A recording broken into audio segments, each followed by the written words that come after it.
வணக்கம். சற்று முன் கிடைக்கப்பெற்ற மிக முக்கியமான செய்தி ஒன்று வெளியாகியுள்ளது. அதிமுகவின் வேட்பாளர்கள் தேர்தல் நேரத்தில் அந்தர்பல்டி அடித்துள்ளனர். அதிர்ச்சியில் எடப்பாடி பழனிசாமி சசிகலாவிற்கு ஆதரவாக தற்பொழுது களத்தில் இருப்பதாக 84 தொகுதிகளில் சசிகலா அவர்கள் வேட்பாளர்களை நிறுத்தியுள்ளனர்.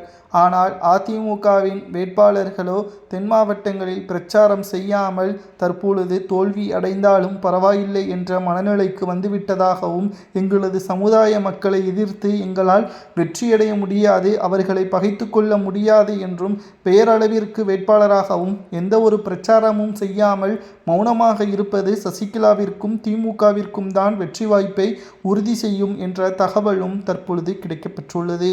உளவுத்துறையின் மூலமாக எடப்பாடி பழனிசாமி அவர்களுக்கு தகவல் வந்துள்ளது. சுமார் 70 முதல் 85 தொகுதிகளில் அதிமுக டெபாசிட்டை இழக்கும். அதுவும் தென் மாவட்டங்களில் அதிக அளவு வேட்பாளர்களை தோல்வியடைய வைப்பது சசிகலா தான் என்றும் உளவுத்துறை சொன்ன தகவலால் அதிர்ச்சியடைந்துள்ளார் எடப்பாடி பழனிசாமி அவர்கள். கட்சியே ஒட்டுமொத்தமாக தனது கட்டுப்பாட்டிற்குள் கொண்டு வந்தாலும் பொதுமக்களையும் கட்சியில் உறுப்பினர்களையும் எடப்பாடியால் கட்டுப்படுத்த முடியவில்லை, கட்டுப்படுத்தவும் முடியாது. ஏனென்றால் சரியான ஆளுமை எடப்பாடி இல்லை. பிரச்சாரத்தின் பொழுதே வருகை தரக்கூடிய பொதுமக்களுக்கு 500 ரூபாய் முதல் 800 ரூபாய் வரை கொடுத்துதான் கூட்டத்தையும் எடப்பாடி பழனிசாமி அவர்கள் கூட்டுகிறார்.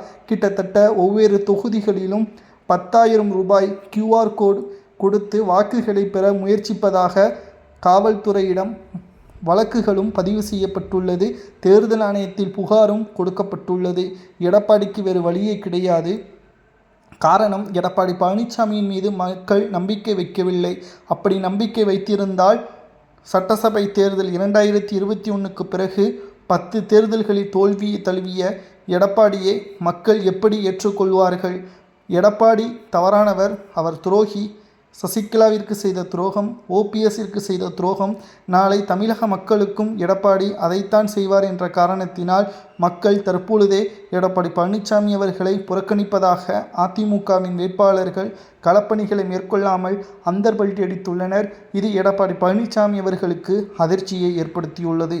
தென் மாவட்டத்தில் முழுவதுமாக அதிமுகவின் நிர்வாகிகளும் தொண்டர்களும் சசிகலாவிற்கே ஆதரவுகளை கொடுப்பதாகவும், அவர்களது சமுதாய ஆதரவுகளை நாங்கள் ஒருபோதும் எதிராக பயன்படுத்த மாட்டோம். களத்தில் பெயரளவிற்கு அதிமுகவின் வேட்பாளர்கள், ஆனால் இரட்டை இலை தோல்வியை தழுவும். சசிகலாவின் தென்னை மர சின்னம் வெற்றியடையும் என்பதற்கேற்ப அதிமுகவின் வேட்பாளரை அந்தர்பல்டி அடித்திருப்பதுதான் பரபரப்பை ஏற்படுத்தியுள்ளது.